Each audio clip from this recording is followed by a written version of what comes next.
She was just the billionaire's intern until a late-night project set both their hearts on fire. Before we explore all the details of this incredible story, tell us where you're following us from and the time. Subscribe to the channel so you don't miss a thing, and let's embark on this journey together. The elevator doors slid open with a whisper, revealing a view that made Janelle Brooks forget to breathe. 43 floors above Atlanta's bustling streets, the offices of Hale Innovations stretched before her like something from a dream. Floor-to-ceiling windows wrapped around the entire space, offering a panoramic view of the city she'd called home for 25 years. But from up here, Atlanta looked different, smaller, more manageable, as if she could finally see beyond the limitations that had always seemed so permanent. "Miss Brooks?" The receptionist's voice pulled her back to reality. "Mr. Davidson is waiting for you in conference room C." Janelle smoothed her navy blazer, the one she'd bought specifically for this moment, and walked across the polished concrete floor. Her reflection moved alongside her in the gleaming surfaces, a young black woman with natural hair pulled into a sleek bun, carrying herself with the careful confidence of someone who'd worked twice as hard to earn half the recognition. The internship coordinator, James Davidson, was exactly what she'd expected. Mid-40s, expensive suit, the kind of practiced smile that never quite reached his eyes. He gestured to a chair across from him, and Janelle noticed how he kept checking his watch. "Strategic Design Master's Program at Georgia Tech," he said, flipping through her portfolio without really looking. "Impressive GPA. Strong recommendations." He paused, finally meeting her gaze. "But I'll be honest with you, Miss Brooks. This isn't your typical college internship. We work at a different pace here. Our standards are unforgiving." Janelle leaned forward slightly.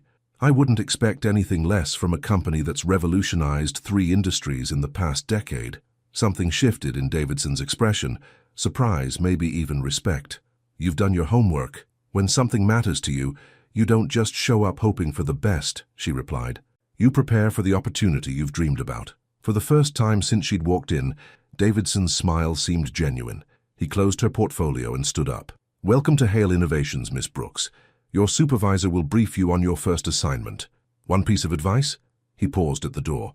"Christopher Hale built this company on the belief that ordinary thinking produces ordinary results. If you want to survive here, let alone thrive, you'll need to think differently." As Davidson left, Janelle remained seated for a moment, absorbing the weight of where she was.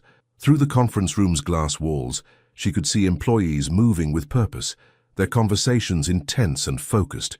This wasn't just a job, it was a machine built for innovation, and somehow she'd earned her place inside it. Her first week passed in a blur of orientation sessions, design software tutorials, and late nights learning the company's methodology. Janelle threw herself into every task, no matter how small, treating each assignment as if her future depended on it, because maybe it did. The other interns seemed content to coast, to do the minimum and collect their credits. But Janelle had grown up watching her mother work double shifts at the hospital, had seen her father take night classes after 12-hour days at the warehouse. She understood that opportunities like this didn't come twice. By Thursday of her second week, she'd already caught the attention of her supervisor, who'd started giving her more complex projects. Real work, not busy work. As she sat at her assigned desk, a sleek workstation overlooking the city's southern skyline, Janelle felt something she hadn't experienced since childhood, the pure electric sensation of being exactly where she belonged. The office began to empty as evening approached. The hum of conversations faded, replaced by the soft clicking of keyboards and the distant sound of traffic far below. Janelle loved this time of day, when the space felt more intimate, when she could focus without the constant buzz of corporate energy. She was deep in sketching preliminary concepts for a client presentation when her phone buzzed. An email from Davidson, marked urgent. "Miss Brooks, need you in the executive conference room on 45. Confidential project requires immediate attention. Ask security to escort you up." Janelle stared at the message, her heart beginning to race. The 45th floor was executive territory, a place she'd never imagined setting foot in, especially not 2 weeks into her internship. As she gathered her materials and headed toward the elevator, one question echoed in her mind. What kind of project required an intern at 9 o'clock on a Thursday night? The elevator climbed higher than she'd ever been in the building, and with each floor, Janelle felt as if she were ascending toward a moment that would change everything. She had no idea how right she was. Janelle is about to go up to the 45th floor for a confidential project at 9 p.m. Do you think she is being tested, promoted, or heading toward a situation that could change her life forever? What would you do in her place? The 45th floor was a different world entirely. Where the lower levels buzzed with open workspaces and collaborative energy, this floor whispered power in every detail. Rich mahogany paneling lined the walls, and original artwork, not prints, but actual paintings, hung in perfect alignment. The carpet beneath Janelle's feet was so thick it seemed to absorb not just sound, but doubt itself. The security guard who'd escorted her up nodded toward a set of double doors at the end of the hallway. Executive conference room. Mr. Hale is waiting. Janelle's steps faltered. Mr. Hale? Christopher Hale himself was in that room, not some middle manager or department head. The man whose face graced business magazines, whose company had been featured on the cover of Forbes 3 times in 5 years. The billionaire CEO who, according to office whispers, hadn't spoken directly to an intern in over a decade. She paused outside the doors, her reflection staring back from the polished brass handles. Think differently, Davidson had said. Ordinary thinking produces ordinary results. Taking a deep breath, Janelle pushed open the doors. The conference room was dimly lit, with only the soft glow of table lamps casting warm pools of light across the massive oak table. Floor-to-ceiling windows revealed Atlanta's nighttime skyline, the city lights twinkling like scattered diamonds against black velvet. But it was the figure at the head of the table who commanded her attention. Christopher Hale looked up from a spread of documents, and for a moment, time seemed suspended. He was younger than she'd expected, 37 she remembered from the company bio, with dark hair that looked like he'd been running his fingers through it and eyes the color of steel.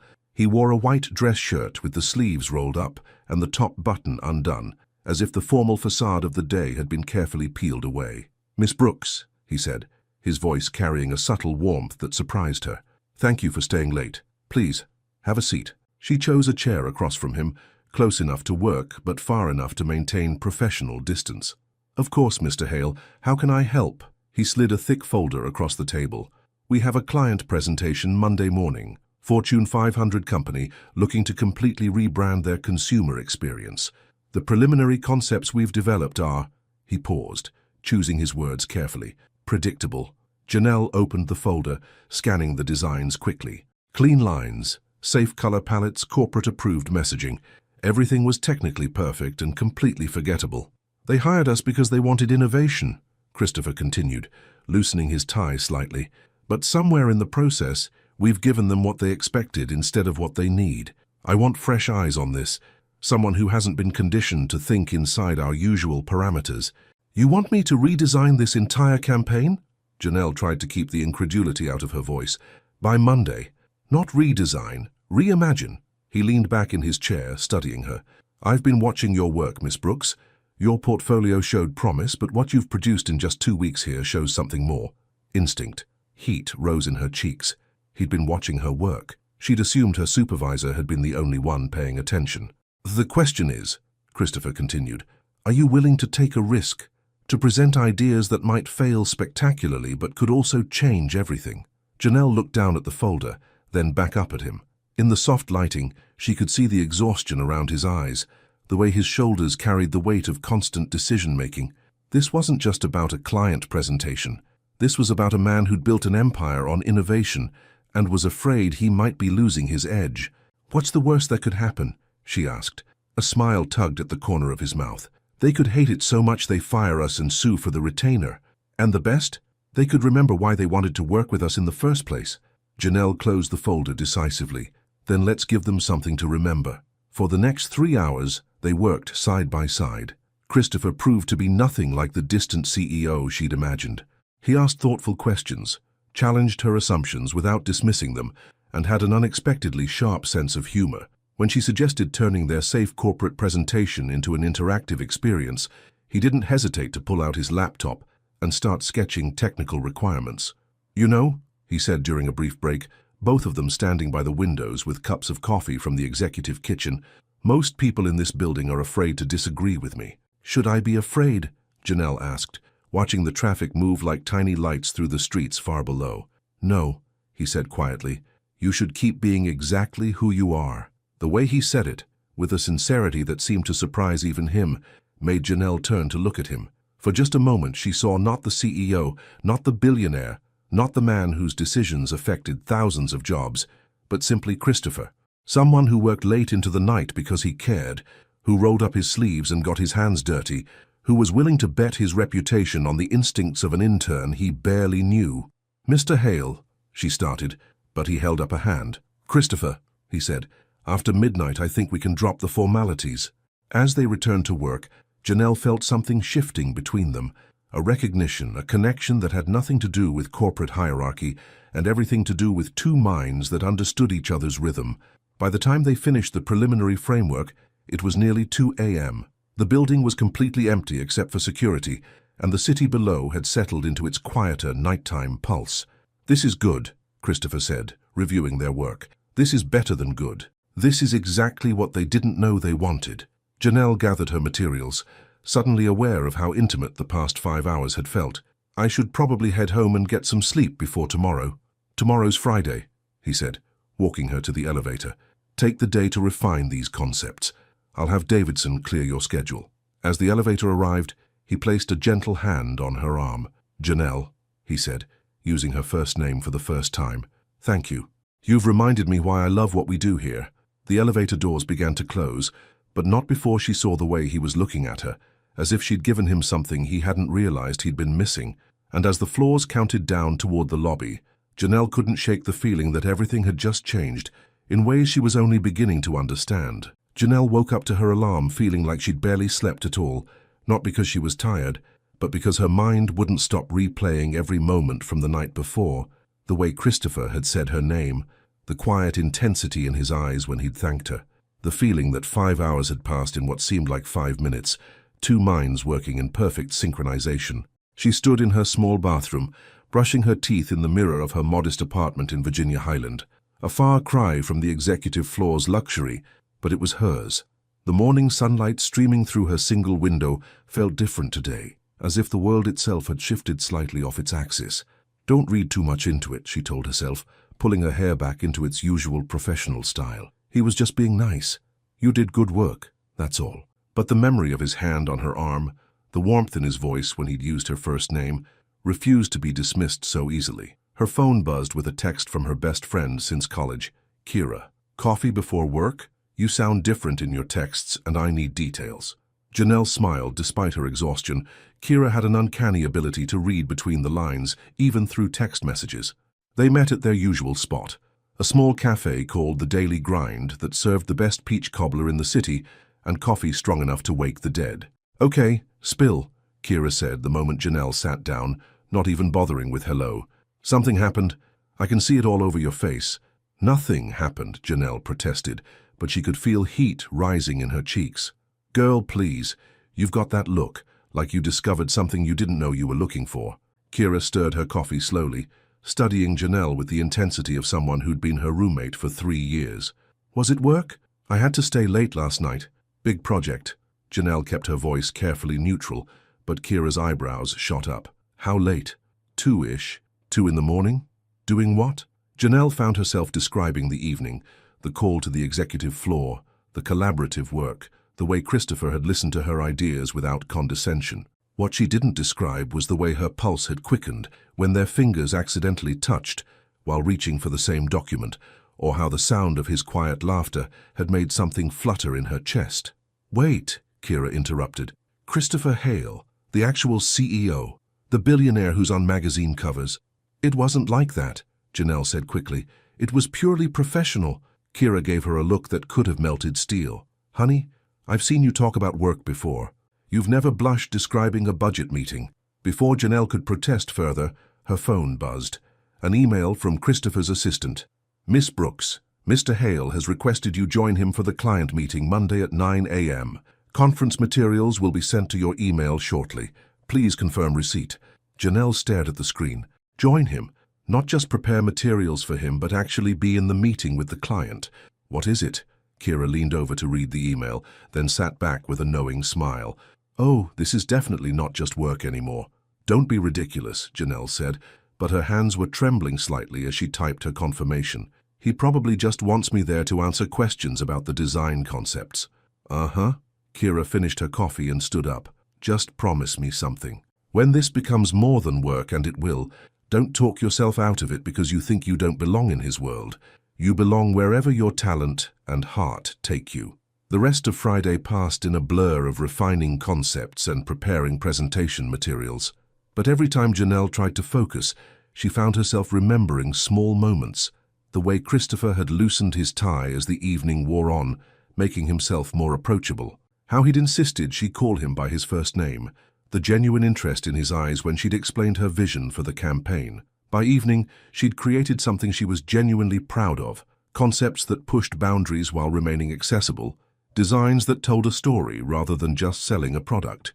As she saved the final files, she realized she wasn't just excited about the work itself, but about sharing it with Christopher, about seeing his reaction when she presented ideas that went even further than what they'd discussed.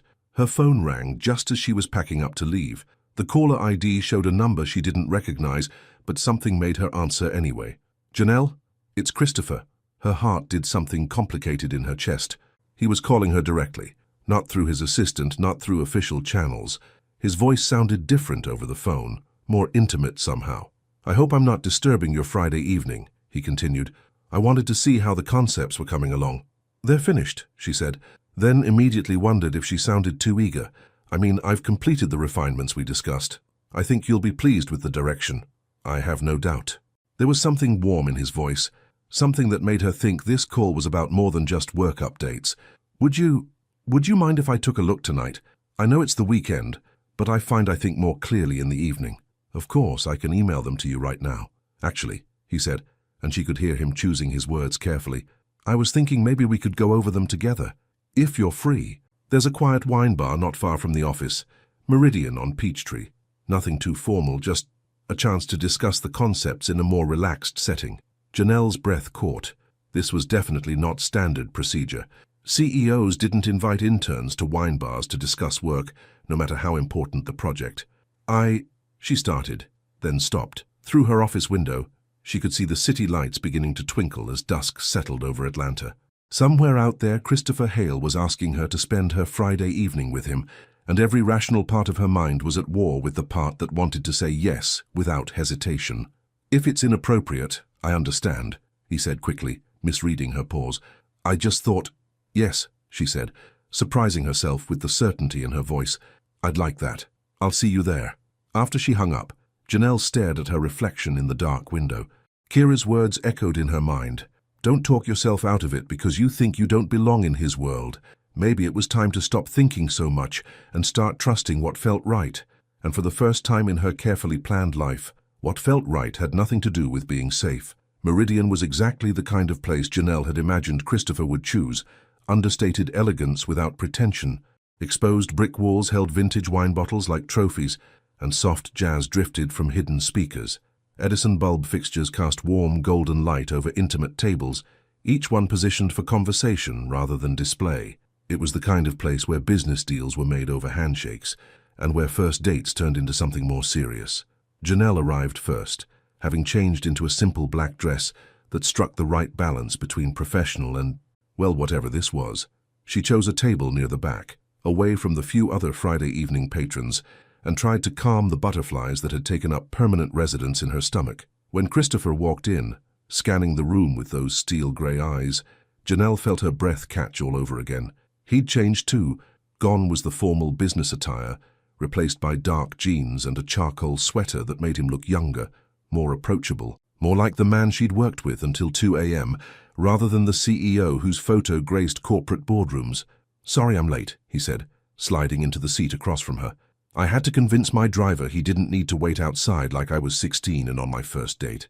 The word date hung in the air between them, neither confirming nor denying what this evening actually was. "No problem," Janelle said, grateful that her voice sounded steadier than she felt. "I ordered us a bottle of red. I hope that's okay." The sommelier recommended something called Côte du Rhône. Christopher's eyebrows raised slightly. "Good choice. How did you know I preferred red?" "I noticed you had wine stains on some of the documents last night. Very faint, but definitely red wine," she smiled. "Occupational hazard of being a designer. You start noticing details others miss." He poured wine for both of them, his movements precise but relaxed. What else do you notice? The question seemed innocent enough, but something in his tone suggested he was asking about more than just professional observations. You're left-handed, but you've trained yourself to use your right hand for signatures because it looks more confident in board meetings, she said, watching his face for reaction. You've been working late every night this week. There are coffee rings on your desk calendar from the same mug, but in different positions each day. And you don't like being called Sir or Mr. Hale when it's just the two of us, even though you haven't actually said that out loud. Christopher leaned back, genuinely impressed. Anything else, Detective Brooks? You're nervous, she said softly.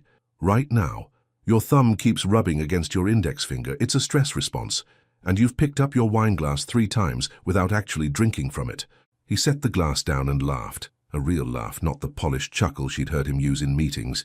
You're absolutely right, about all of it. He met her eyes directly. I am nervous. It's been a long time since I've wanted to make a good impression on someone. The admission hung between them, honest and vulnerable in a way that transformed the evening from professional necessity to personal choice. The concepts, Janelle said, reaching for her laptop bag, but Christopher gently placed his hand over hers. In a minute, he said. First, tell me something that's not in your personnel file. She considered this, taking a sip of wine that was better than anything she'd ever tasted. I almost didn't apply for the internship. Why not? Because I was afraid, she said simply. Afraid I wouldn't be good enough. Afraid I'd prove right all the people who said I was reaching too high, too fast. My guidance counselor in high school told me to be realistic about my goals. Even some professors suggested I consider more practical career paths. But you applied anyway. My mother worked 3 jobs to put me through school. She used to say, fear is just excitement wearing a disguise. So I figured if I was that afraid of something, it probably meant I wanted it more than I was willing to admit. Christopher was quiet for a moment, turning his wine glass slowly. My father built this company from nothing, he said finally. When I took over, everyone was waiting for me to fail, to prove that success can't be inherited, only earned. Every decision I made was scrutinized. Every risk I took was seen as evidence that I wasn't worthy of what I'd been given. How did you handle it? I worked harder than anyone else, made myself indispensable, built walls so high that criticism couldn't reach me. He looked up at her. But walls that keep criticism out also keep other things out. Connection, trust, the possibility that someone might see you for who you are, rather than what you represent. The wine, the soft lighting, the honest conversation, it was all creating an intimacy that felt both thrilling and dangerous. Christopher, Janelle started, but he held up a hand. I know what you're going to say, that this is complicated, that there are rules, expectations, professional boundaries. He leaned forward slightly. And you're right. This goes against every principle I've built my career on. Then why? Because for the first time in years, when I'm talking to someone, I'm not thinking about stock prices or board meetings or market share. I'm just present, here, with you. He paused. When was the last time you felt that way? Janelle knew the answer immediately. Last night, working with you until 2 a.m., time just disappeared. Exactly. He reached across the table, his fingers brushing against hers. So maybe we don't have to figure out what this is tonight. Maybe we just let it be what it is. The touch of his hand sent electricity up her arm, and Janelle realized she was at a crossroads. She could pull back, insist they keep things professional, protect herself from the potential complications. Or she could lean into this feeling, this connection that seemed to have a momentum of its own. The concepts, she said again, but her voice lacked conviction. Will still be brilliant tomorrow, he said softly. But this moment, this conversation, won't happen again. Not exactly like this. Outside, Atlanta's Friday night energy pulsed through the streets, but inside Meridian, time seemed suspended. Janelle looked at Christopher, really looked at him, and saw not the CEO, not the billionaire, not the man whose success story had been written about in dozens of magazines. She saw someone who was tired of being careful, tired of being alone, tired of having conversations that mattered less than the silence between them. Okay, she said, her decision made. Let's just let it be what it is. When he smiled, genuine, relieved, almost boyish, Janelle knew that whatever happened next, she would never regret this moment of choosing possibility over safety. The evening stretched ahead of them, full of potential and completely unscripted. exactly the way the best things in life always were. 3 hours later, the wine bottle sat empty between them, and Janelle felt as if she'd known Christopher for years instead of weeks. They'd talked about everything except work, her childhood in East Atlanta, his complicated relationship with legacy and expectation, her love of old jazz records, his secret addiction to terrible reality TV shows. Conversation flowed like water finding its natural path, each revelation leading to another, each shared laugh building something that felt both fragile and inevitable. "I should probably get going," Janelle said reluctantly, glancing at her phone. It was nearly midnight and the wine bar had emptied around them without either of them noticing. "Where do you live?" Christopher asked, signaling for the check. "Virginia Highland. It's not far. I can catch the MARTA or call a rideshare." "Absolutely not." He stood, offering her his hand. "It's Friday night in Atlanta. I'm walking you home." "You don't have to."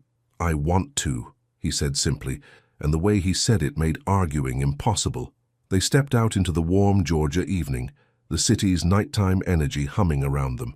Peachtree Street buzzed with the usual Friday crowd. Couples headed to late dinners, groups of friends bar-hopping, the beautiful chaos of a city that knew how to live after dark. "This way," Janelle said, turning east. The walk would take them through some of Atlanta's most vibrant neighborhoods, past the late-night coffee shops and bookstores that made the city feel alive even at midnight. "I have a confession," Christopher said, as they fell into step together. "I looked up your address in your employment file before suggesting Meridian. I wanted to choose somewhere close to your neighborhood." "That's either very thoughtful or mildly stalkerish," Janelle teased, bumping his shoulder playfully. "I was hoping for thoughtful." They walked slowly, neither of them eager for the evening to end. Christopher had loosened up completely, his corporate posture replaced by an easy stride, his careful executive language replaced by the kind of comfortable conversation that happens between people who genuinely like each other. "Can I ask you something?" Janelle said as they passed a street musician playing guitar on a corner. "What made you call me tonight?" "Really?" Christopher was quiet for several steps, considering his answer. "This afternoon I was in back-to-back meetings. Budget reviews, strategic planning, the usual Friday corporate nightmare. And in the middle of this presentation about quarterly projections, I found myself thinking about you." He paused, running a hand through his hair. "Not about the work we'd done, but about the way you'd laughed when I'd made that terrible joke about corporate synergy.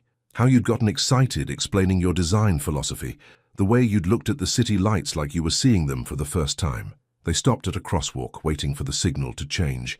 In the glow of the streetlight, Janelle could see something vulnerable in his expression. "I realized I hadn't thought about anything but work, really thought about anything else, in months, maybe years.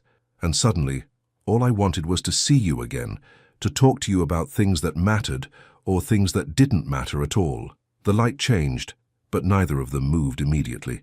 "I scared myself," he continued, "because wanting something that much, wanting someone that much, it means you have something to lose." Janelle felt her heart do something complicated in her chest. "Christopher, I know it's crazy," he said quickly. "I know this whole situation is impossible. You work for me, there are protocols, expectations." "Stop," she said softly, placing her hand on his arm. "Just stop overthinking for one night. You said we could let this be what it is, remember?" They resumed walking, but something had shifted.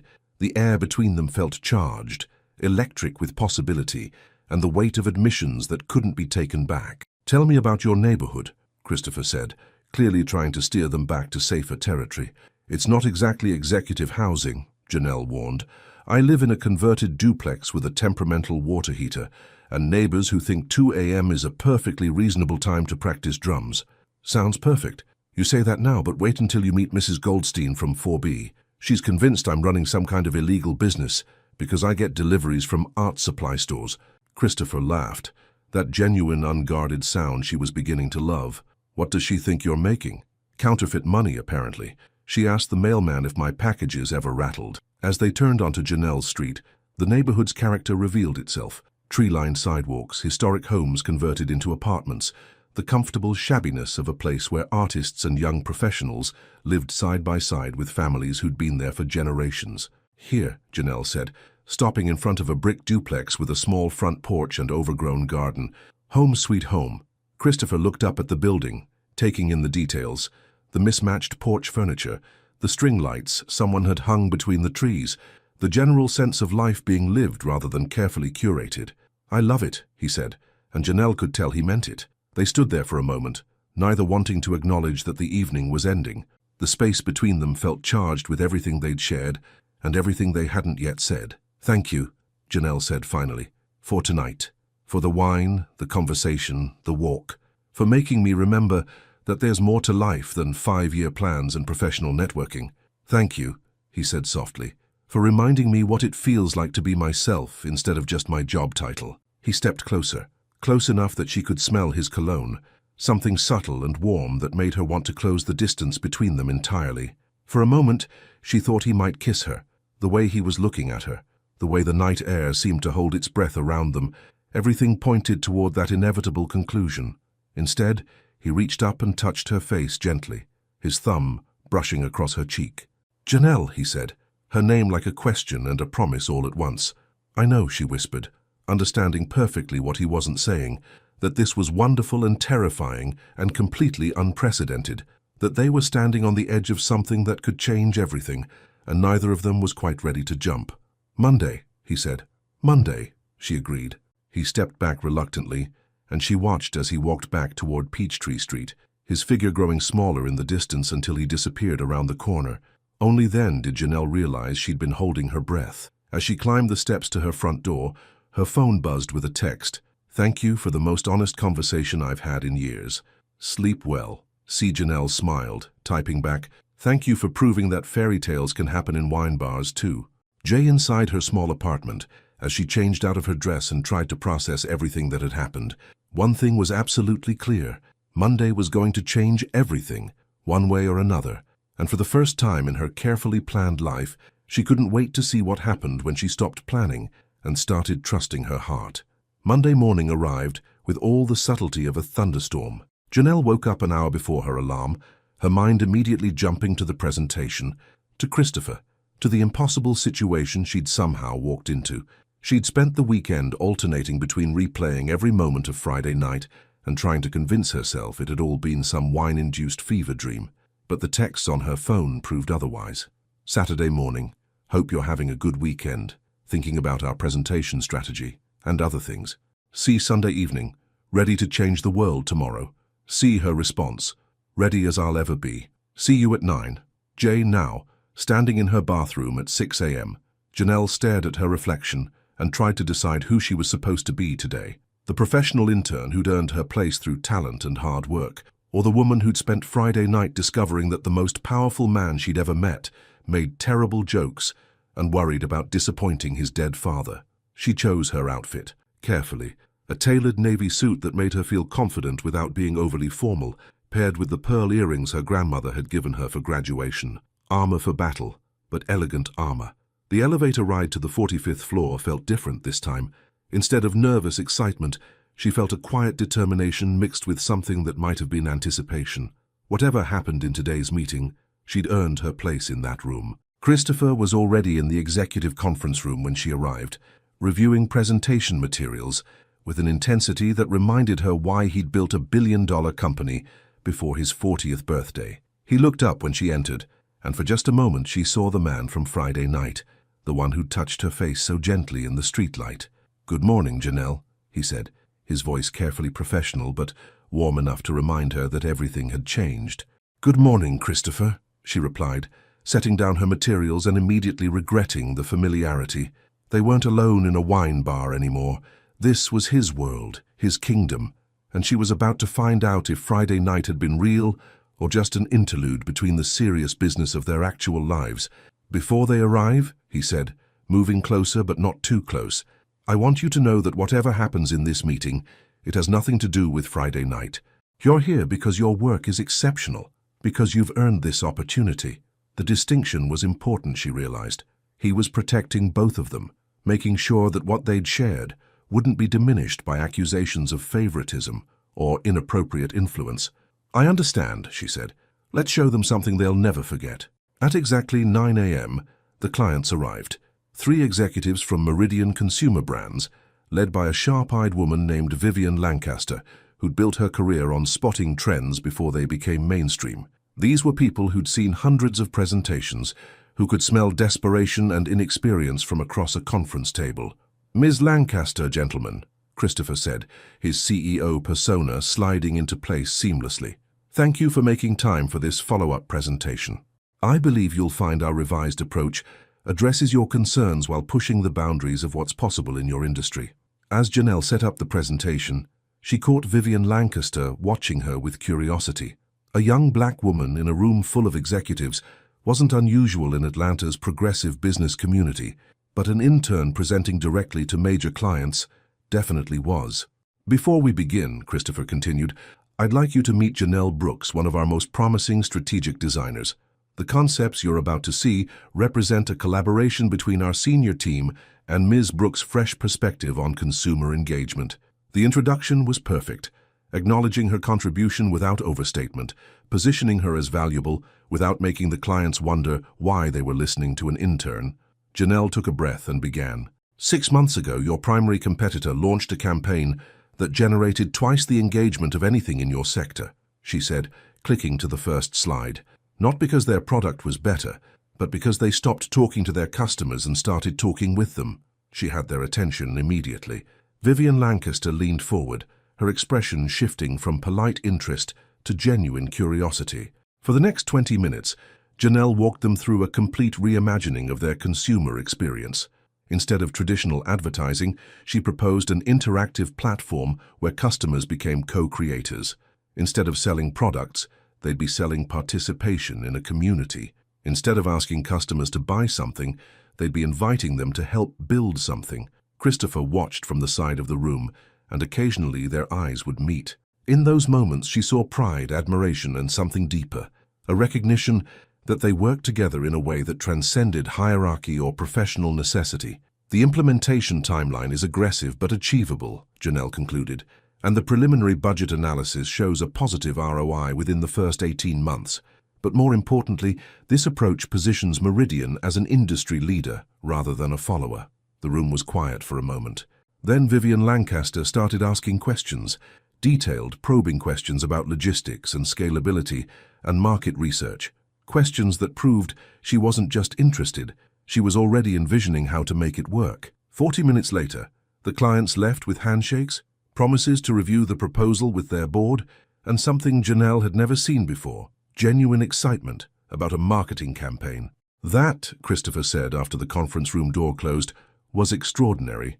We did it, Janelle said, the adrenaline finally catching up to her. They loved it. They actually loved it. You did it, he corrected, moving closer. I've never seen Vivian Lancaster take notes during a presentation before. You didn't just meet their expectations, you changed what they thought was possible. Standing there in the quiet conference room, with the morning sun streaming through the floor-to-ceiling windows and the satisfaction of shared success creating its own energy between them, Janelle felt the careful professional distance they'd maintained all morning beginning to dissolve. Christopher, she said softly, and the way she said his name seemed to break something loose in both of them. He stepped closer, close enough that she could see the flecks of blue in his grey eyes, close enough that the space between them felt like a held breath. We should probably discuss next steps, he said, but his voice lacked conviction. Probably, she agreed, but neither of them moved. The follow-up strategy for the client proposal can wait until this afternoon, she finished. Yes, he said quietly. It can wait. When his phone rang, his assistant's ringtone, they jumped apart like teenagers caught kissing at school. The spell broken, reality rushing back in. Mr. Hale, came the voice through the intercom. Your 10:30 is here early. Christopher closed his eyes briefly, then pressed the intercom button. Give me 5 minutes, please. He turned back to Janelle, and in his expression she could see the same conflict she felt, the pull between what they wanted and what was wise, between the connection they'd discovered and the complications it created. We need to talk, he said. Really talk. About what this means, about how we navigate this. I know. Tonight, he said. Same place, same time, if you want to. Janelle looked at him, really looked at him, and saw not just the successful CEO or the man who'd walked her home on Friday night, but someone standing at the same crossroads she was, trying to figure out how to honor both their hearts and their responsibilities. I want to, she said simply. As she gathered her materials and headed back to her regular workspace, Janelle carried with her the memory of how Christopher had looked at her during the presentation, with pride, with admiration, and with something that made her believe that whatever came next, they would figure it out together, because some things were worth the risk of everything. This time, Janelle arrived at Meridian first again, but everything felt different. The Monday morning presentation had changed something fundamental between them. She'd proven herself in his world, shown that she belonged at that conference table not because of his interest in her, but because of her own talent and vision. The validation felt intoxicating, but it also made the evening ahead feel more dangerous somehow. She'd chosen a different table tonight, one closer to the back, more private. The wine bar was busier on Monday evening, filled with professionals unwinding from the start of another corporate week. The ambient noise would give them cover for whatever conversation was about to happen. Christopher appeared at exactly 8 p.m., scanning the room until his eyes found hers. Tonight he looked like he'd come straight from the office, suit still impeccable, but his tie slightly loosened, his hair showing signs of a day spent running meetings and making decisions that affected hundreds of people. "Congratulations," he said, as he sat down, his voice carrying genuine warmth. "Vivian Lancaster called me an hour ago. They want to move forward." "Seriously?" Janelle felt her heart leap. "They want to implement the full campaign?" "Every single element you proposed. She specifically requested that you lead the creative team." He poured wine, the same Côte du Rhône they'd shared Friday night, she noticed. "It's a 6-figure contract, Janelle. Your first major campaign win." The magnitude of it hit her all at once.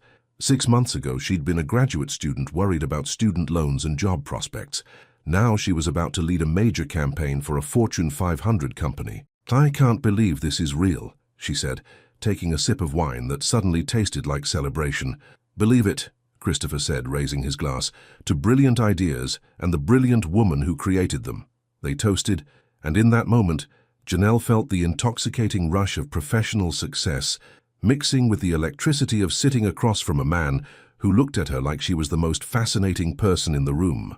"Now," Christopher said, setting down his glass and leaning forward slightly, "we need to talk about the other thing." The shift in his tone made it clear he wasn't talking about work anymore. "This," he continued, gesturing between them, "whatever this is that's happening between us, because pretending it's not happening isn't working for either of us." Janelle felt her pulse quicken. "What are you saying?" "I'm saying that I've spent the last 3 days trying to convince myself that Friday night was just 2 colleagues getting to know each other, that the way I felt during today's presentation, watching you command that room, seeing you in your element, was just professional pride." He paused, running a hand through his hair in a gesture she was beginning to recognize as his tell when he was wrestling with something difficult. "But I can't stop thinking about you," he said quietly, "about the way you laugh when you're really enjoying something, about how you get this little crease between your eyebrows when you're concentrating, about how it felt to walk through your neighborhood and see the city through your eyes." The honesty in his voice made something flutter in Janelle's chest. "Christopher, I know all the reasons this is complicated," he continued. "I know there are power dynamics, professional considerations, 100 ways this could go wrong. But I also know that I haven't felt this way about anyone in years, maybe ever." Janelle set down her wine glass, her hands trembling slightly. "What are you asking me?" "I'm asking if you feel it too. This connection, this pull between us that has nothing to do with work and everything to do with who we are when all the titles and expectations fall away." She looked at him, really looked at him, and saw vulnerability in those steel-grey eyes. Christopher Hale, the man who controlled boardrooms and made decisions that moved markets, was sitting across from her asking her to validate feelings that terrified him as much as they thrilled him. "Yes," she said simply, "I feel it too." The admission hung in the air between them, transforming everything. They weren't dancing around possibilities anymore. They were acknowledging a reality that demanded a response. "So what do we do about it?" she asked. "I don't know," he said honestly. "I've never been in this situation before. I've always been careful to keep my personal and professional lives completely separate. But nothing about this feels careful," he said with a rueful smile, "and for the first time in my life, I don't want to be careful. I want to see where this goes. Consequences be damned." Janelle felt a thrill of fear and excitement. "The campaign starts next week. I'll be working directly with your team, reporting to you on progress. If we do this, if we cross this line, how do we handle that?" "Very carefully," he said. "Complete transparency about professional decisions, clear boundaries during work hours, and absolute discretion until we figure out what this is and whether it's something we want to make permanent." The word permanent sent a shiver through her. "You're thinking that far ahead?" Janelle, he said, reaching across the table to take her hand. I haven't been able to think about anything else. His thumb traced across her knuckles. Such a simple touch, but one that sent electricity up her arm and straight to her heart. There's something else, she said, knowing she had to be completely honest. I've never dated anyone like you before. Like me? Successful, powerful, used to getting what you want. She paused, choosing her words carefully. I need to know this isn't just novelty for you, the successful executive dating the young intern. I need to know you see me as an equal, not a conquest. Christopher's expression grew serious. After today's presentation, after watching you handle Vivian Lancaster like you'd been doing it for years, how could I see you as anything but an equal? He tightened his grip on her hand. You're brilliant, Janelle. Talented, ambitious, fearless. You challenge me intellectually and make me want to be better at everything I do. This isn't about power or conquest. This is about connection. The sincerity in his voice made her believe him. More than that, it made her trust him with something she'd never trusted anyone with before. The possibility of letting someone see all of her, flaws and fears and dreams included. Okay, she said, the decision feeling both terrifying and inevitable. Let's see where this goes. Christopher smiled. That genuine, unguarded smile she was beginning to love, and lifted her hand to his lips, pressing a gentle kiss to her knuckles. Are you free Saturday night? He asked. I am now. Good. Because I want to take you somewhere special, somewhere that has nothing to do with work or wine bars or professional boundaries. Where? Trust me. Janelle looked at him, at this man who was offering her not just romance but partnership, not just attraction, but respect, and felt something settle into place in her chest. Yes, she said, I trust you. As they left Meridian that night, walking close enough that their hands brushed with each step, Janelle realized they'd crossed more than just professional lines. They'd crossed into territory where the stakes were higher, where the potential for both joy and heartbreak multiplied exponentially, and for the first time in her life, she was ready for both. Christopher's idea of somewhere special turned out to be a private rooftop dinner on top of the Equitable building, 40 floors above downtown Atlanta.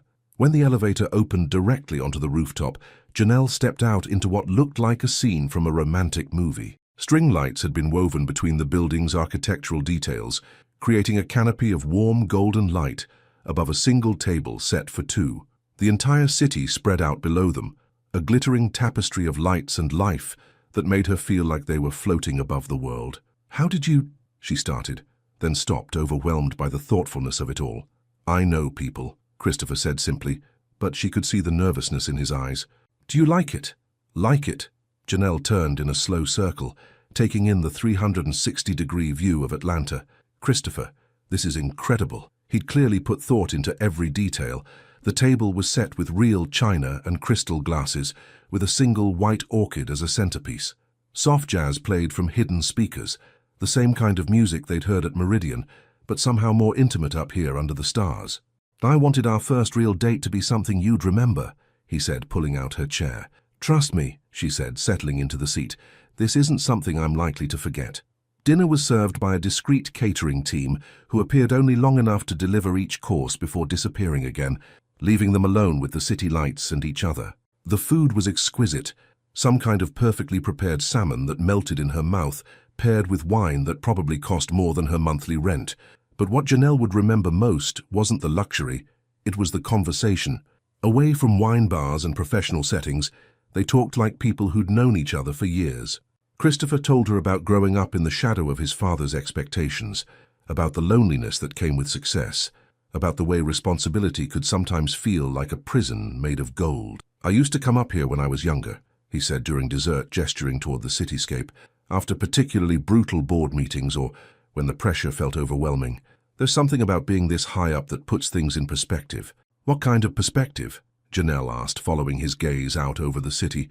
That most of the things we worry about are smaller than we think, that the city keeps moving whether we succeed or fail, that maybe the point isn't to control everything, but to find the few things worth caring about and hold on to them. He turned to look at her, and in the soft glow of the string lights, his expression was more open than she'd ever seen it. Is that what this is? She asked softly. One of the things worth holding on to? I think it might be, he said, if you'll let it be. After dinner, they moved to the building's edge, where a low wall provided the perfect place to lean and take in the view. Christopher stood behind her, his arms loosely around her waist, and Janelle felt safer and more cherished than she ever had in her life. "Tell me something you've never told anyone else," she said, leaning back against his chest. "I almost didn't take over the company," he said quietly. "When my father died, I seriously considered selling it and doing something completely different, maybe teaching or working for a non-profit, something that felt more meaningful than profit margins and market share. What changed your mind?" "I realized that meaning isn't about what you do. It's about how you do it and who you do it for. The company gives me the resources to make real change in the world. And now," he tightened his arms around her slightly, "now it's brought me you." Janelle turned in his arms, and suddenly they were face to face, mere inches apart. The city lights reflected in his eyes, but all she could focus on was the way he was looking at her, like she was something precious and unexpected, something he couldn't quite believe he was allowed to have. "Janelle," he said, her name like a question. "Yes," she whispered, answering the question he hadn't asked. When he kissed her, it was nothing like the hesitant professional restraint they'd maintained all week. This kiss was sure and deep, and full of all the feelings they'd been holding back. It tasted like wine and possibility, like the kind of moment that divides a life into before and after. When they finally broke apart, both breathing hard, Christopher rested his forehead against hers. "I should probably take you home," he said, but his voice lacked conviction. "Probably," she agreed, but made no move to step away from him. Unless what? "Unless you'd like to see the sunset from here tomorrow morning." The invitation was clear, and Janelle felt her heart skip several beats. This was the moment, the decision that would take them from romantic possibility to actual relationship, from careful flirtation to genuine intimacy. She thought about all the reasons she should say no, about the complications of mixing business with pleasure, about the potential for gossip and judgment, about the risk of getting her heart broken by a man whose world was so different from hers. But then she looked at Christopher, really looked at him, and saw not the CEO or the billionaire or the man whose picture graced magazine covers. She saw someone who'd spent his evening trying to make her feel special, who'd shared his most vulnerable thoughts, who was offering her not just his desire, but his trust. "I'd love to see the sunrise with you," she said. The smile that spread across his face was worth every risk, every complication, every potential consequence. As the elevator carried them down to the parking garage where his car waited, Janelle felt as if she were descending not just floors, but into a new version of her life entirely. Tomorrow, she would wake up as someone different, someone who had taken the leap, someone who had chosen love over safety. And looking at Christopher, at the way he held her hand like it was something precious, she couldn't wait to see who that person would become. The night stretched ahead of them, full of promise and possibility, exactly the way the best beginnings always were. Janelle woke up to sunlight streaming through floor-to-ceiling windows she didn't recognize, in a bed that felt like sleeping on a cloud. For a moment, disorientation clouded her thoughts. Then she remembered Christopher's penthouse apartment, the night they'd shared, the way he'd held her as they watched the sun rise over Atlanta from his private terrace. She was in his bedroom now, wearing one of his Princeton t-shirts, surrounded by the quiet luxury of a life she'd never imagined being part of. The space beside her was empty, but still warm, and she could hear the soft sounds of movement from somewhere else in the apartment, the quiet clink of dishes, the hum of an espresso machine. Christopher making breakfast. She stretched, allowing herself a moment to process everything that had changed in the span of 12 hours. Last night hadn't been just about physical intimacy, though that had been incredible in ways she'd never experienced before. It had been about emotional vulnerability, about two people deciding to trust each other with parts of themselves they usually kept hidden. "Good morning, beautiful." Janelle looked up to find Christopher standing in the doorway, holding 2 cups of coffee and looking impossibly handsome in jeans and a simple white t-shirt. His hair was tousled from sleep, and there was something so domestic, so normal about the moment that it made her heart skip. "Good morning," she said, accepting the coffee gratefully. "Please tell me you didn't cook an elaborate breakfast. I'm not sure my system can handle more perfection after last night." He laughed, settling onto the bed beside her. "Just coffee and some pastries from the bakery downstairs. Though I should probably warn you, the pastries are from a place that has a 6-month waiting list." "Of course they are," Janelle said, but she was smiling. "Is there anything in your life that isn't exclusive or impossible to get?" "You," he said simply. "Until recently, anyway." The honesty in his voice made something warm spread through her chest. She curled up against his side, inhaling the scent of his cologne, mixed with coffee and morning air. "Christopher," she said softly, "what happens now? What do you mean? Tomorrow's Monday. We go back to being CEO and intern to board meetings and project deadlines. How do we navigate that?" She felt him tense slightly, and when she looked up at his face, she could see the concern there. This was the conversation they'd been avoiding, the practical reality that came after the romantic fantasy. "Carefully," he said, "very carefully. The campaign team you'll be leading reports to Davidson, not directly to me. We'll have minimal professional interaction, at least for the next few weeks. And personally? Personally, I'd like to see you every night for the rest of my life," he said, pressing a kiss to the top of her head. "But realistically, we need to be discreet. No public dates, no office interactions that could raise eyebrows, at least until we figure out what this is and whether it's sustainable long-term." Janelle sat up, studying his expression. "You sound like you're already planning for problems." "I'm planning for success," he corrected. "I'm planning for this to be something real, something lasting, and if it is, then we need to protect it until we're ready to make it public." She understood the logic, but something about it made her chest tighten. "How long are we talking about? Weeks? Months?" "I don't know," he said honestly. "I've never done this before. I've never wanted to protect something this much." They were interrupted by the sound of Christopher's phone buzzing insistently from the nightstand. He glanced at it, and his expression shifted. "Davidson," he said, showing her the caller ID. "He never calls on weekends unless it's urgent." "Answer it," Janelle said, though something cold settled in her stomach. Christopher swiped to answer. "James, what's going on?" Even from where she sat, Janelle could hear the agitation in Davidson's voice through the speaker, though she couldn't make out the words.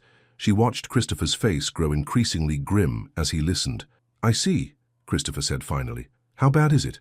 More unintelligible words from Davidson, but his tone was unmistakably worried. "No, don't do anything yet," Christopher said. "I'll handle it. Give me an hour." He hung up and sat in silence for a moment, running his hands through his hair. "What is it?" Janelle asked, though she was beginning to suspect she didn't want to know the answer. "Someone took photos," Christopher said quietly, "of us. Last night at Meridian, on Monday, walking to your apartment Friday night. They're shopping them to gossip blogs." The words hit Janelle like ice water. "Photos." Davidson's contact at Atlanta Business Journal called him. "Apparently someone's been following us for over a week. The photos are compromising. Us holding hands, the kiss on your street, you leaving here this morning." "This morning?" Janelle's voice came out as a whisper. "Someone photographed me leaving your apartment. Security footage shows someone with a telephoto lens in the building across the street. They've been watching for days." The full implications crashed over her like a wave. Her career, her reputation, her future, all of it could be destroyed by whoever was behind this. She'd be branded as the intern who slept her way to success, the ambitious young woman who used her body to advance her career. "Who would do this?" she asked, though her hands were already shaking. "I don't know," Christopher said, reaching for her, but she pulled away. "This is exactly what I was afraid of," she said, standing up and starting to pace. "This is why workplace relationships are forbidden, why there are rules and boundaries and professional ethics. Janelle, we'll figure this out." "How?" She turned to face him, and he could see the panic in her eyes. "How do we figure this out? If those photos go public, I'm done. My career, my reputation, everything I've worked for. I'll be the intern who slept with the CEO. Nothing else I ever accomplish will matter." Christopher stood up, his own face pale but determined. "I won't let that happen. I have lawyers, resources. Money can't fix this," Janelle said, tears starting to blur her vision. "Money can't change people's minds once they've decided who you are." "Then what are you saying?" The question hung in the air between them, loaded with implications that neither of them wanted to face. "I'm saying," Janelle said slowly, her voice breaking, "that maybe we were naive to think this could work. Maybe some lines shouldn't be crossed no matter how much we want to cross them." "You don't mean that?" "Don't I?" She looked at him, at this man she'd fallen for so completely in such a short time, and felt her heart breaking in real time. "Last night was beautiful, Christopher. Maybe the most beautiful night of my life, but it might have just cost me everything I've worked for." She started gathering her clothes, her movements sharp and decisive. "Where are you going?" "Home," she said without looking at him. "I need to think. I need to figure out how to protect myself from whatever's coming. Janelle, please, don't let fear make this decision for us." She stopped at the bedroom door, her hand on the frame, and turned back to look at him one last time. Standing there in his expensive apartment, With his resources and his lawyers and his ability to weather any scandal, he looked like everything she couldn't have, everything she'd been foolish to reach for. "Fear isn't making this decision," she said quietly. "Reality is." As she left his apartment and stepped into the harsh morning light, Janelle felt like she was walking away from more than just Christopher. She was walking away from the version of herself who had believed, for just a few precious days, that love could conquer anything. But as the elevator descended toward the lobby, one thought echoed in her mind. Some fairy tales were too dangerous to live in, no matter how beautiful they seemed from the inside. 3 weeks later, Janelle sat in her small apartment staring at an email that would change everything. The Meridian campaign had been a spectacular success. The interactive platform she'd designed had generated twice the projected engagement, and industry publications were calling it revolutionary. Job offers had started pouring in from agencies across the country, New York, Los Angeles, Chicago, all wanting the young designer who'd reimagined consumer engagement. But the email on her laptop screen wasn't about another job offer. It was from Vivian Lancaster herself. "Miss Brooks, I've been following the industry buzz around your work with great interest. I'm writing to offer you a position as creative director at Meridian Consumer Brands. The role would involve leading our entire creative strategy across all brands, with a starting salary that I believe will exceed any other offers you've received. More importantly, this position would allow you to continue developing the innovative approach you've pioneered. You've proven that you're not just talented, you're transformative. I hope you'll consider joining our team. The offer expires Friday. Best regards, Vivian Lancaster, CEO, Meridian Consumer Brands." Janelle read the email for the 5th time, her hands trembling slightly. Creative director. At 25. It was everything she'd dreamed of, everything she'd worked toward since graduate school, the kind of opportunity that came once in a lifetime, and it would take her away from Atlanta, away from Hale Innovations, away from Christopher. She hadn't spoken to him since that Sunday morning 3 weeks ago. They'd managed to avoid each other completely at the office, not difficult, since she'd been working with Davidson's team and Christopher had been traveling for business. But the silence between them felt like a physical weight, growing heavier with each passing day. Her phone buzzed. A text from Kira. "Coffee? You've been hiding long enough." 20 minutes later, Janelle found herself back at the daily grind, across from her best friend who was studying her with the concerned expression she'd been wearing for weeks. "You look terrible," Kira said without preamble. "And before you argue, I mean it kindly. You look like someone who hasn't been sleeping." "I've been sleeping fine," Janelle lied, stirring her coffee unnecessarily. "Right. And I'm sure it has nothing to do with the fact that you've been avoiding a certain billionaire CEO for 3 weeks. Janelle's head snapped up. "How did you— Honey, please. You disappeared for an entire weekend, came back looking like you'd discovered something wonderful, then spent the next 3 weeks looking like someone stole your favorite everything. It doesn't take a detective." Janelle sighed, pulling out her phone and showing Kira the email from Vivian Lancaster. Kira read it twice, her eyebrows climbing higher with each line. "Janelle, this is incredible. Creative director. At your age, this is the kind of job people spend decades working toward." "I know, but you don't sound excited." "I am excited," Janelle said, but even she could hear how unconvincing she sounded. "It's everything I've wanted. Except it means leaving Atlanta, leaving everything I've built here." "Leaving him, you mean?" Janelle closed her eyes, feeling tears threaten for the 100th time in 3 weeks. "It doesn't matter. That's over, is it? Because from where I'm sitting, it looks like you're about to make a major life decision based on running away from something that scared you." "I'm not running away. I'm being practical. I'm protecting my career." "From what?" "From being happy." Before Janelle could answer, her phone rang. Davidson's number. "Miss Brooks?" His voice sounded strange, tense. "I need you to come to the office immediately. There's been a development." "What kind of development?" "The kind that requires damage control." "How quickly can you get here?" 30 minutes later, Janelle walked into Davidson's office to find him pacing behind his desk, looking more agitated than she'd ever seen him. "Sit down," he said, gesturing to a chair. "We have a problem." "What kind of problem?" Davidson pulled out his phone and showed her a screenshot of an online article. The headline made her blood run cold. "Hale Innovations, CEO's Secret Romance, Power, Passion and Preferential Treatment." Below the headline was a photo of her and Christopher walking out of Meridian together, her hand in his, both of them looking at each other with unmistakable intimacy. "It went live an hour ago," Davidson said. 3 major business publications have already picked it up. The board is meeting in emergency session this afternoon. Janelle felt the world tilt around her. How bad is it? Bad. The article suggests you received the Meridian project because of your personal relationship with Christopher. It questions every professional decision he's made regarding your career. It paints you as an opportunist and him as someone who's compromised the company's integrity. None of that is true, Janelle said quietly. The relationship started after I was already working on the project. I know that. You know that. Christopher knows that.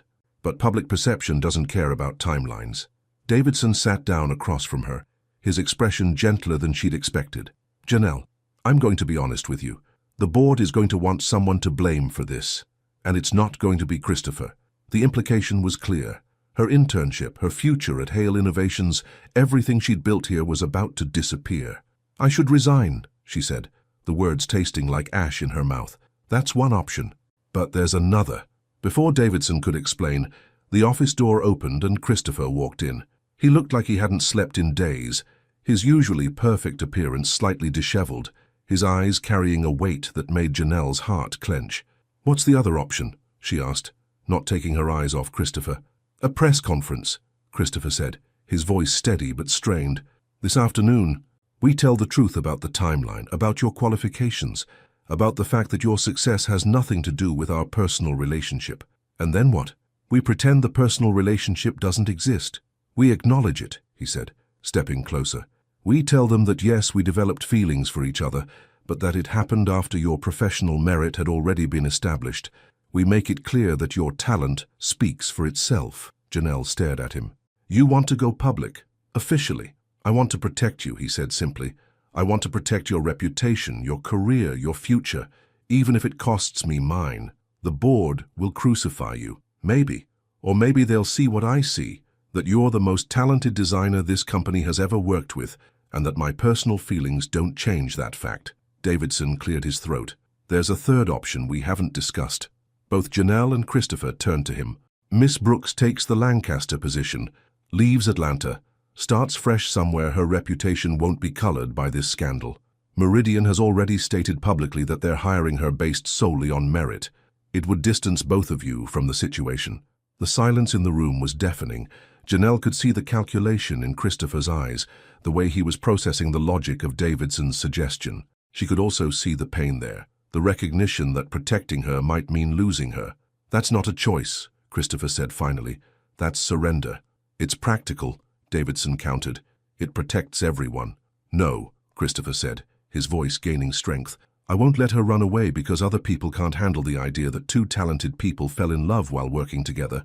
I won't let this company lose the best creative mind we've ever had because of gossip and speculation. He turned to Janelle, and in his eyes, she saw everything he'd been trying to tell her for 3 weeks without saying a word. The press conference is in 2 hours, he said. I'm going to stand up there and tell them exactly who you are, what you've accomplished, and why this company is lucky to have you, with or without you standing beside me. Christopher, I love you, he said simply, the words falling into the silence like stones into still water. I love your mind, your ambition, your courage, your integrity.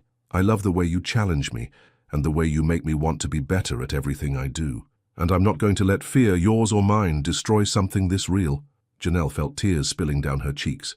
If we do this, there's no going back. Everything changes. Everything already changed, he said softly. The moment you walked into that conference room 3 weeks ago and showed me what innovation actually looks like, the moment I realized that all my success meant nothing if I couldn't share it with someone who understood what it cost to achieve it. Davidson stood up, checking his watch. I need an answer. The media is already gathering downstairs. Janelle looked at Christopher, at this man who was willing to risk everything he'd built to protect her reputation and defend their love. Then she thought about the job offer in her laptop, about the safety of starting over somewhere new, about all the rational reasons to choose the path that led away from complications and toward guaranteed success. Finally, she thought about her mother's words. Fear is just excitement wearing a disguise. I'm not running away, she said, standing up and wiping her tears. If you're going to face this, we're going to face it together. Christopher's smile was like sunrise after the longest night. Are you sure? He asked. I'm sure, she said, reaching for his hand. Let's go tell them our story.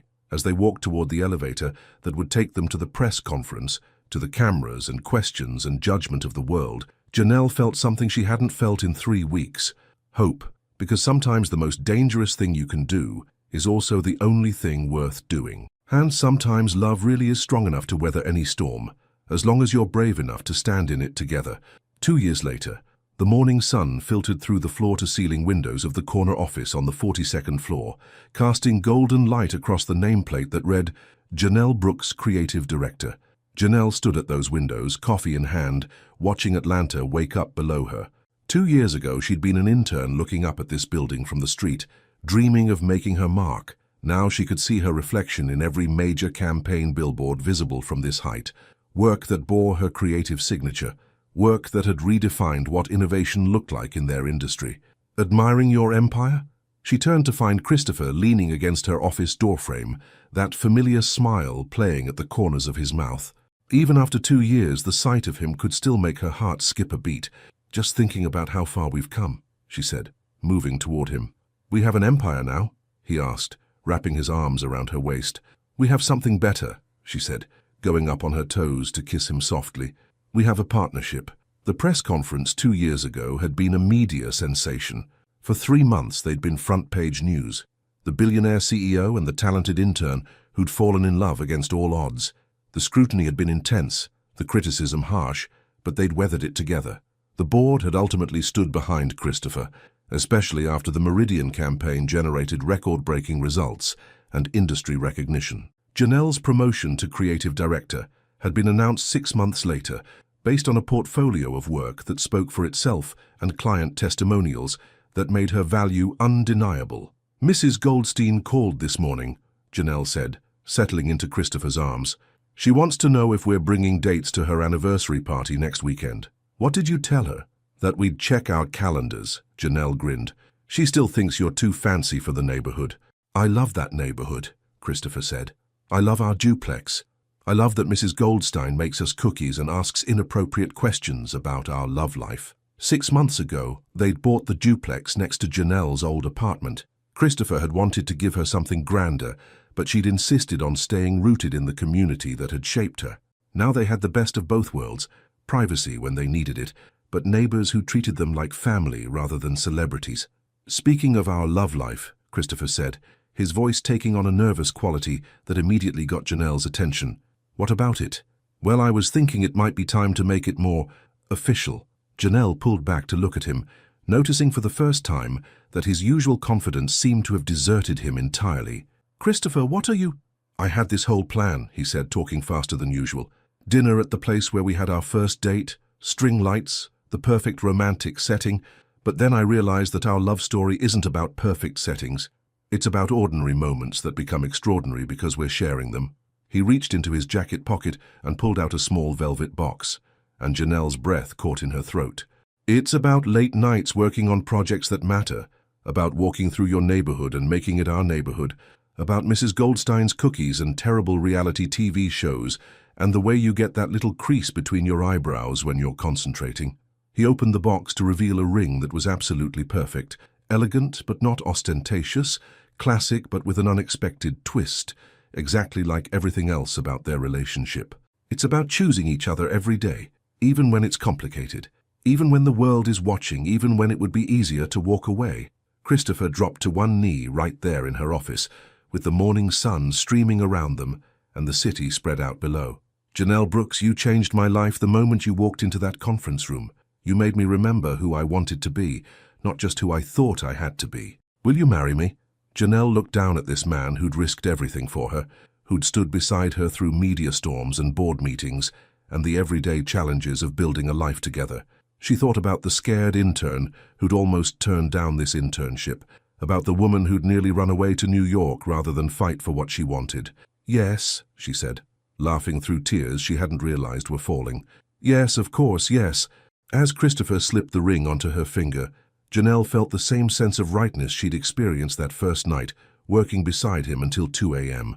Some things were just meant to be, no matter how impossible they seemed at the beginning. I love you, she said, pulling him to his feet and kissing him with all the joy and certainty in her heart. I love you too, he murmured against her lips, My brilliant, fearless, extraordinary partner in everything. Later that day, as they sat on their front porch sharing the news with Mrs. Goldstein over her homemade cookies, Janelle reflected on the journey that had brought them here. The scared young woman who'd stepped into that elevator 2 years ago could never have imagined this life. Not just the professional success or the beautiful love story, but the sense of completeness that came from finding someone who saw all of her and chose to stay. You know what this means, Mrs. Goldstein said, interrupting her thoughts. What's that? Janelle asked. I get to plan the engagement party, and don't even think about arguing. I've been waiting 2 years for this moment. Christopher laughed, the sound mixing with the evening sounds of their neighborhood, children playing, neighbors calling to each other, the comfortable rhythm of life being lived. I think that sounds perfect, he said, squeezing Janelle's hand. As the sun set over Atlanta, painting the sky in shades of rose and gold, Janelle realized that fairy tales didn't always end with happily ever after. Sometimes they ended with something better, happily ever after, and this is just the beginning. Because the best love stories aren't about perfect endings, they're about imperfect people choosing to build something beautiful together, one ordinary, extraordinary day at a time. And sometimes, when you're brave enough to reach for what seems impossible, you discover that the only thing standing between you and your dreams is the courage to believe you deserve them. What did you think of Janelle and Christopher's journey? Have you ever had to choose between safety and following your heart? Your participation in the channel is very important. Please leave your opinion in the comments. Thank you so much for watching until the end. If you enjoyed this story, don't forget to subscribe to the channel, leave a like and comment your thoughts. Your participation is very important to us. See you next time.